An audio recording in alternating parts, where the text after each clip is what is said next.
So, but it was interesting. It was different. But after about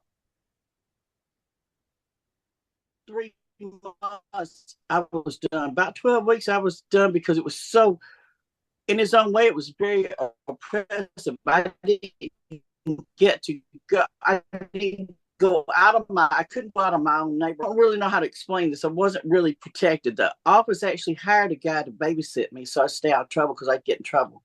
And but if he didn't want to go anywhere, I didn't get to go anywhere. But just where I could walk right around to the either the restaurants or the little corner grocery store. And about once a week, somebody would go with me and I could go pick up fabric because, like I said, I sewed for the wrestlers there too. So, I mean, everywhere I traveled, I had a sewing machine. That's the first thing. When we packed, and this is the way it went when we packed, go anywhere, it was a sewing machine with whatever patterns and supplies, the basics I had to have. And then Ken's stuff went in, and then the kids' stuff went in. And hopefully I had room to take something to wear. If not, then you had to make your own clothes. I did. I wore a lot of spandex. Yeah, I wore a lot of spandex. We were at a show. This was up in North Georgia. We were at a show, and I had made Ken an outfit. And when I came behind him, he had rode with somebody else, and I came up with the kids and the gimmicks. And the car broke down the side of the road, and I had to walk and go get a water hose broke. And I had to go walk and get a water hose and come back and put the water hose on the car because I can do a few things. Sometimes I'm useful. And then I made it to town. I was a little late. And this guy came out to talk to me. He says, what will you charge me for the singlet Ken's wearing? And I quoted a price. I quoted a very nice price. And the guy goes, okay. And he hands me cash.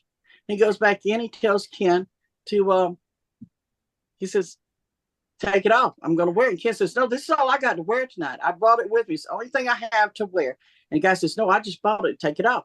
Ken comes out in that singlet, and he says, you sold this? I says, yeah, take it off. The guy's going to wear it. He says, well, what do you expect me to wear? I said, hang on just a minute. I go to the ladies' room, and I'll take these shorts off, and you're going to wrestle in these shorts. They had spandex shorts on. And I said, and then when you get through, you'll give them back because I have to stay in the ladies' room until you get through. So that's, I sold clothes off his butt more than once. Well, I don't know. Did you get a message? We got another person on the room right now.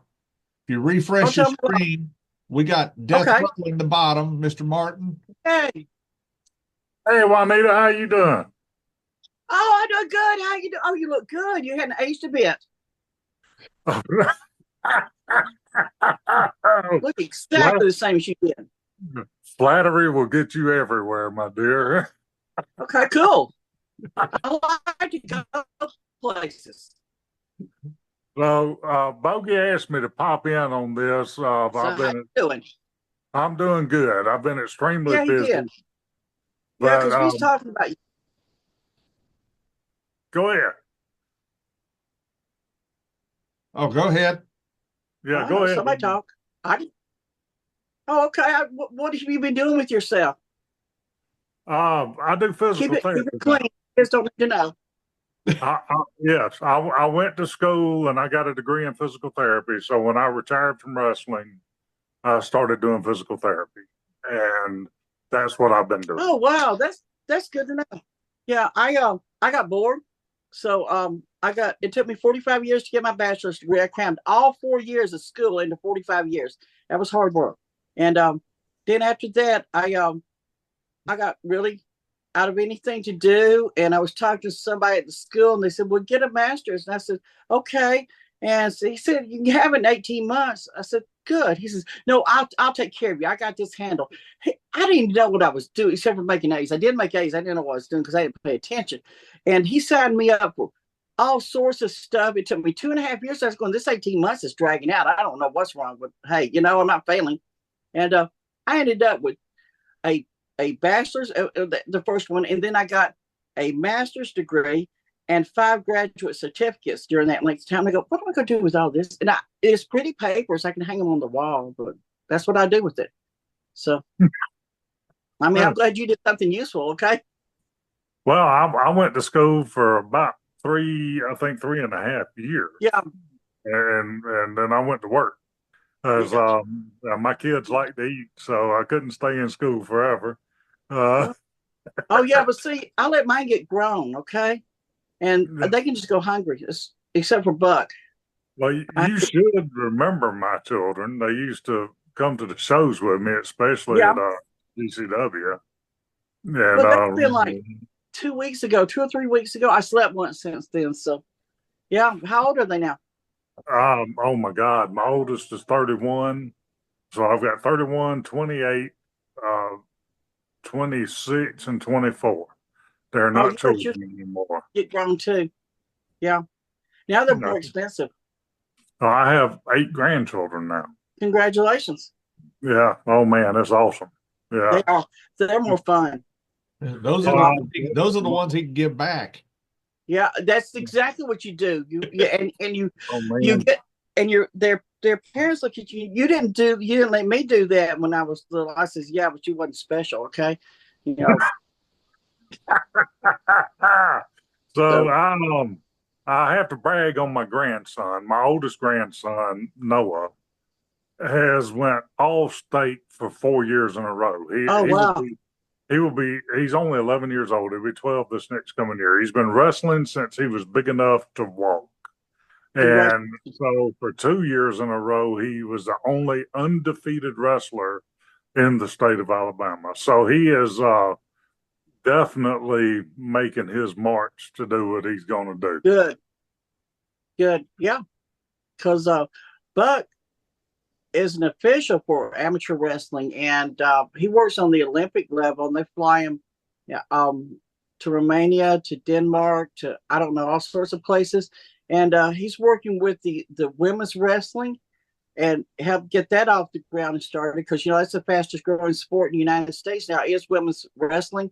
And look out for beach wrestling, because they're trying to get that introduced into the Olympics, because they're going to take Greco-Roman out. So beach wrestling is going to be the new style wrestling. It's simpler than freestyle, simpler than Greco, and it's really exciting to watch because it moves pretty fast. So these are things to look at. Keep teaching them, keep working, be the best. We'll see them at the Olympics. I love in and out Greco wrestling, though. That was the way I was trained. Yeah, well, it's the way I learned how to do it. But I was at a tournament Saturday with the youngest AJ, but he's 24. He's going to be 25. He was an official there. Goodness, I'm getting old. Okay, because now I will tell you. See, I keep aging myself, but what? Bud was 13, so I've got over 30 years with amateur wrestling, almost 50 with pro wrestling. So yeah, time marches on whether we want it to or not. Yeah, and you realize that John Bogey is only 36? Only 30? No, I know exactly how old he is. And I hate it. I absolutely hate it because I'm 1 year older than he is.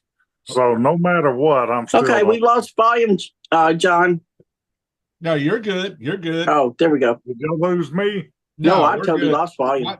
I was telling her, I say, you see the outfit?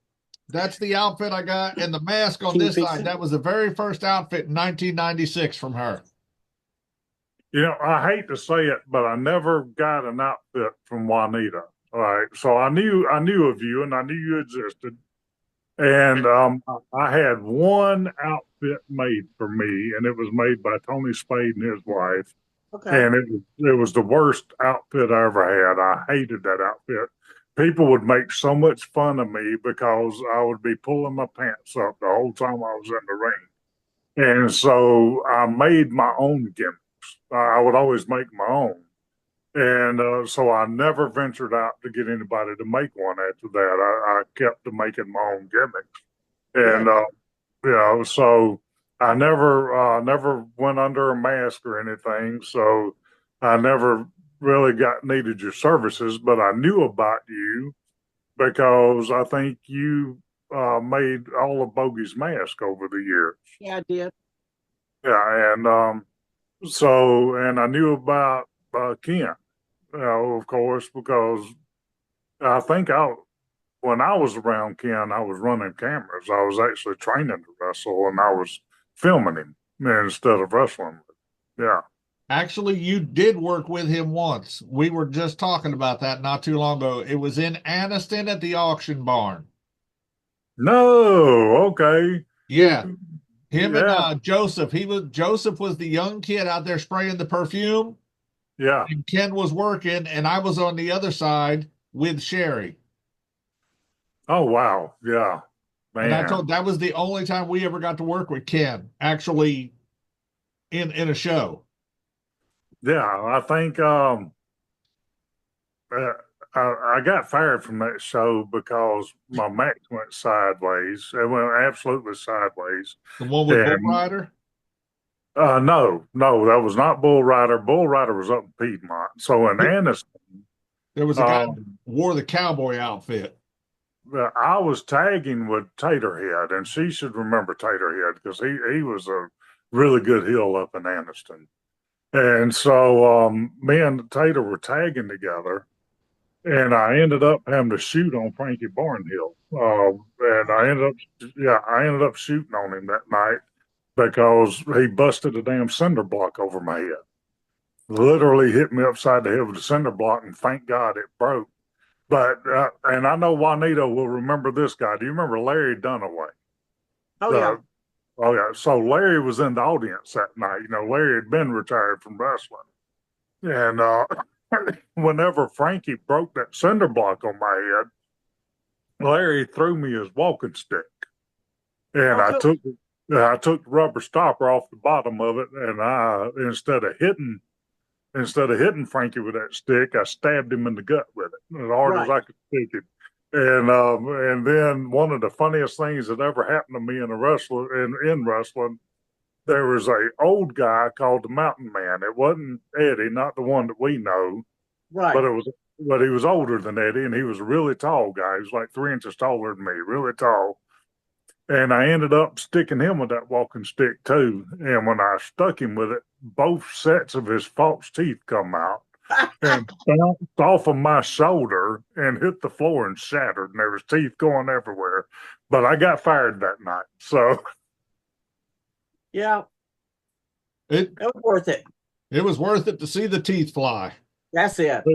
I I mean, made it all the way back. I made it all the way back to the four-way stop in Rockford.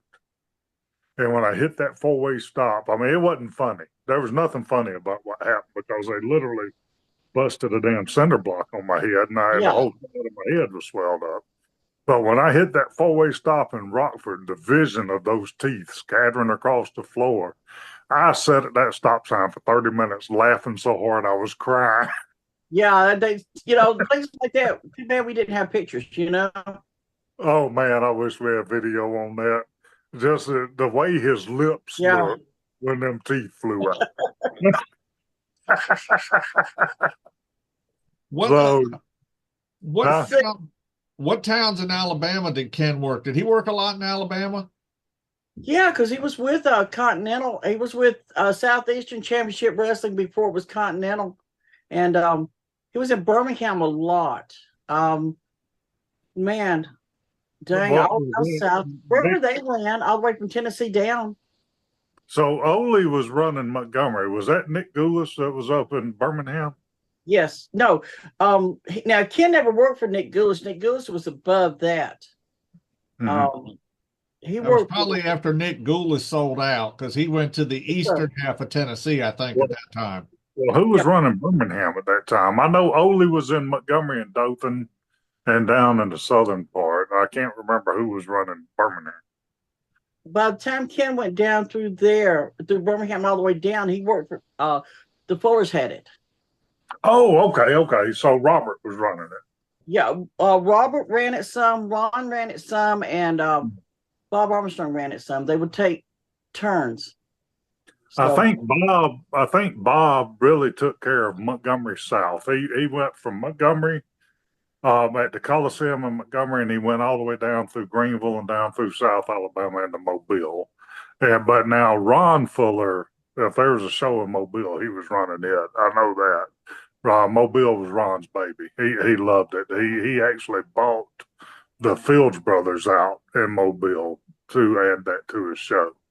And but I know Bob did most of the country towns between Montgomery and Mobile. yeah, And yeah. Well, speaking of Robert Fuller, do you know Robert Fuller's ex-wife, Juanita? which one? The one he, which one I forgot. The one he had up in the wrestling area, up in that area. I can't remember her name, but when we started, it was World Pro Wrestling, Death Row. WPW, yeah. WPW, the secretary for the company that was the parent company of World Pro, that was Robert Fuller's ex that was the secretary there. We never could get her to come to a show. She hated that stuff so bad because of him. Sounds Yeah, like my wife could care less about wrestling. Was there anywhere, Juanita, that you did not like to go? You didn't feel safe, didn't like the people, didn't? oh no, I really didn't have a problem. I can't think of anywhere I didn't really like to go. I never felt unsafe. Um, at any wrestling show. Um, Even down in I, Mexico? I was. It's hard to explain. I was well protected in Mexico. Well, I didn't go to that many shows. When I went to the shows, I was surrounded with people that protected us and the kids. But if it got hot, they escort us out of the building. Um, oh yeah, we were talking about the first time we went down there, stupid drove, right? Because people gotta be stupid and do stupid things. So we did, and I'm good at it. But when we got down to Mexico City, Mexico, we went straight to the arena because that's where Kim was supposed to be. Well, the kids and I stayed in the car, and Ken went in, and it's like we were there forever, or 400 years. I don't remember how many hours we were at the car. And after he wrestled, we came the fans came out. They found the car. Of course, it wasn't missing because it was an American tag on the car, and we were in the car, and they were trying to turn the car over. And I have I told you I'm not really smart. I lack a sense of fear sometimes. And we had a machete in the car. And I got out with the machete and I had him held at bay when Ken came out with security to escort him to the car. And he said never seen anything like it because they were backing up and I was swinging that thing. I'd have chopped somebody's hands off because the kids are in the car. I got to protect the kids. That's the only thing I think of. So until we quit going, and a lot of the wrestlers knew it. I had protection in my pocketbook. I had a special pocketbook made that I carried a 357 in snub nose, and I could part your hair with it, or I could just go ahead and eliminate you. And a lot of the wrestlers knew it. And Ken used to aggravate Doug Summers and tell him, "Don't hit me hard because if you hit me hard, she's going to shoot you." And Doug was scared of me because he really, if I picked up my pocketbook, he would back off from Ken. I could walk toward the ring and he would back up in those little shows. Because Ken kept telling me, he says, "You hurt me, she's gonna shoot you." And I didn't know at first till Doug told me about it. That Ken was doing that to him. He was like, "Oh, what y'all doing?" I'd ask Ken what's going on. He acts like he's scared. He says, and so finally Doug told me, he says, "Ken told me that you're gonna shoot me if I hurt him." So I just pick up my pocketbook and wave it around when Doug was wrestling. So Ken was pretty good at pranks. You didn't slip him a $5 bill and tell him to stiff him one time for you? Come on. Give him one for me, Doug. Yeah. He's a funny person. Oh, So, I love Doug. Doug loved to go snug. He liked to work stiff. That's probably why Ken kept telling him that. So Doug wouldn't take yeah, shots at him. Ken was pretty snug too, but it was funnier to watch him be scared. Okay, Ken liked to pull ribs. He was fun at it. So I love it. How many times did Ken get ran out and chased out? Because I know Ken created some heat in towns like Mexico and all these other places. I know he had people wanting to kill him. when one time he was in Mexico, he started a riot, and in the arena, and they actually got him off his feet, and somebody kicked him in the ear, tore his ear off, and this was up in Monterey. And they had to take him. I didn't go, like I said, I didn't go to that many matches because there was always a lot of heat.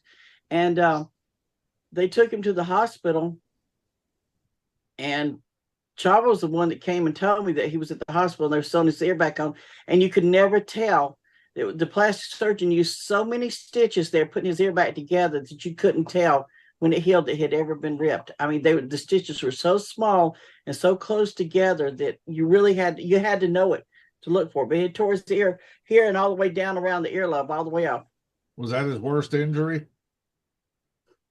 That was probably when he tore his knee up in Kansas City was really set him back. But he didn't do any more Hindu squats after that either.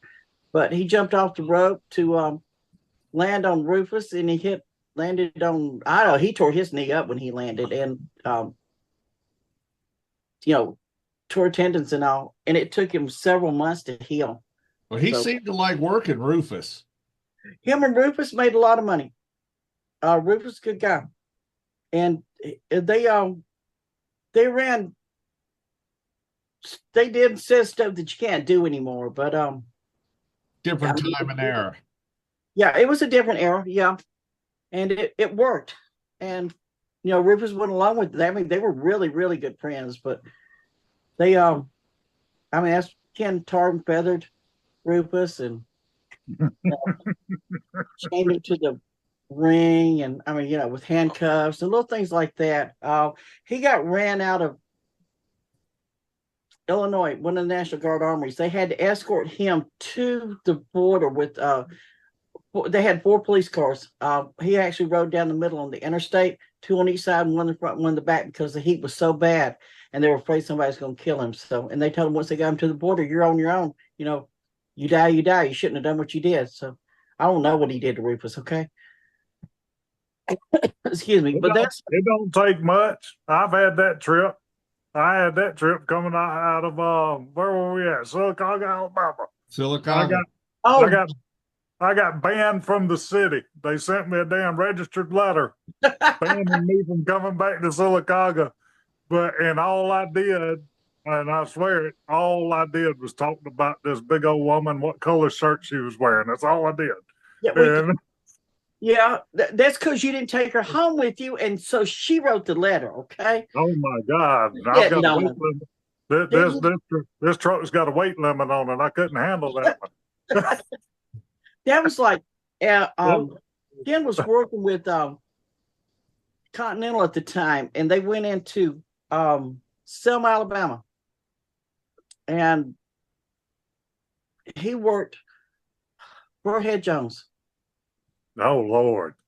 And they was in the ring and wrestling, and all of a sudden Burhead stops and he says, "You called me a what?" Ken had said nothing. He goes, "I didn't say nothing." He goes, "You called me a what?" And he got really loud. And Ken's over there begging, "Don't do this. Don't do this to me, because this is like Ken was a minority in the group, okay, and Oh yeah. and he turned around, and then Rufus started, not Rufus, but Burhead started pointing to the people, the crowds. Says, you heard him, didn't you? You heard what he come, and of course, you can talk people into hearing anything, and they were agreeing they heard that. And Ken was on his knees begging him, please don't, please, man, you'll get me killed here, please don't. And Ken was supposed to go over. And I don't remember what they did right after that. I didn't go to that show because obvious reasons. But Ken grabbed him and held him on top of him and told the referee, you're gonna count this. I'll hold him until you count it. And that wasn't the finish. That was the finish too with Ken. And he had to get police to escort him from the ring to the back. And they told him to go straight to his car. Somebody else, he says, I got to get my stuff. He says, somebody will get your stuff. Don't worry about your stuff. And the police escorted him out of town. And he left his bag, he's coming in, with his wrestling clothes on. We lived down in, we lived down in Pensacola at that time. But he was coming home left his gear, and that's before cell phones too. But he didn't have his gear or anything. One of the guys was nice, didn't bring it to him. But yeah. So it was almost 20 years later, and he was up in South Carolina, Somerville, up there, and they were having wrestling. And Ken was up there, and he's going to wrestle Burhead Jones. He looked at Burhead and says, don't you do that. Don't you do that at all to me again. And of course, what did Burhead do? Because they're in a town, and once again, Ken's a minority. And Burhead did it to him again. So, but oh yeah, Burhead was something else. He loved to drink his wine, and then he'd get about half tight, and he'd get in there and cut up, man. He's scared of snakes. Did you know that? Huh? He was scared of snakes. Who, Burhead? Yeah. Oh yeah. Oh yeah. Somebody had a snake in the back dressing room, and they were filming. Where were they filmed? Continental at? I don't remember now where they filmed at. But he came out of the dressing room screaming, undressed, and across the ring and slid out the other side. And some guy, really was a rubber snake, it wasn't even a real one, chasing him all the way through, just messed up TV taping and everything. Well, that was the best TV taping ever right there. That was it. The ratings went up. Where did they film Continental here in, well, I'm not in Montgomery, but I'm right by it. But they filmed Continental in Montgomery at WCOV. Then that's had to have been where it was. Yeah. Yeah, so they filmed right there in Montgomery at WCOV television, and I want to say Woods owned it. I think his name was David.